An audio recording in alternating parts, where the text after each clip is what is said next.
അപ്പോൾ നമ്മൾ ഇന്നോട്ട് നന്നാവാൻ വേണ്ടിയിട്ട് ഇങ്ങനെ രാത്രി തന്നെ കാര്യങ്ങളൊക്കെ പ്ലാൻ ചെയ്ത് വെച്ചിട്ടാണ് കിടന്ന് ഉറങ്ങുന്നത്.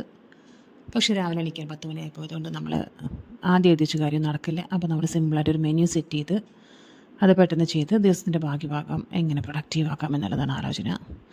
അപ്പോൾ അങ്ങനെ ചീരത്തോരൻ, തേങ്ങാ ചമ്മന്തി, ചിക്കൻ ഫ്രൈ. നമ്മൾ ആദ്യത്തെ ഡസ്ക് ചീര പൊട്ടിക്കാൻ പോലാണ്. ആ പോണ വഴിക്ക് നമ്മൾ ഈ ചെമ്പരത്തിനോടൊക്കെ പോയിട്ടൊന്ന് സോൺ ഔട്ടാവും, കാര്യമൊക്കെ ഒന്ന് സ്നാപ്പ് ചെയ്ത് മുന്നോട്ട് പോവുക. അത് കഴിഞ്ഞിട്ട് നമ്മൾ ചീരയുടെ അടുത്തിട്ട് സോൺ ഔട്ടാവും. അതൊക്കെ കഴിഞ്ഞിട്ട് പെട്ടെന്നായിരിക്കും ചിലപ്പം ചപ്പും ചോറൊക്കെ വീണെടുക്കുന്നത് കാണുന്നത്. അപ്പം മഴ ആയതുകൊണ്ട് നമ്മൾ കുറച്ച് ദിവസം അവിടെ ക്ലീനിങ് ഒന്നും ഇല്ലായിരുന്നു. ഇനിയിപ്പോൾ അവിടെ വല്ല പാമ്പും കയറിയിരിക്കേണ്ടെന്ന് ഓർത്തിട്ട് നമ്മൾ പോയിട്ട് ചൂലെടുക്കാൻ പോകുന്നു. ആ ചൂലിൻ്റെ അവിടെ എത്തിയപ്പോഴാണ് മാറാൽ തട്ടിയിരിക്കുന്നതാണ്. അപ്പോൾ മാറാലടിക്കണം എന്ന ടാസ്ക് ഓർമ്മയായിരുന്നു. അപ്പോൾ അതെടുത്തുകൊണ്ട് ഉള്ളിലോട്ട് കയറുന്നു. പക്ഷേ ഉള്ളിൽ കയറി അത് തുടങ്ങി കഴിഞ്ഞപ്പോൾ ആ മൂടങ്ങ് പോയി. അപ്പോൾ അത് അവിടെ ഇട്ടു. തിരിച്ചിറങ്ങിപ്പോയി. ചീര പൊട്ടിക്കാനുള്ള മൂടൊന്നുമില്ല. അതിന് ചമ്മന്തിയും ചിക്കൻ ഫ്രൈയും ആക്കാമെന്ന് വിചാരിക്കുന്നു. അതെന്തോ നാളികേരം ചെറുക്കാനുള്ള മൂടില്ല.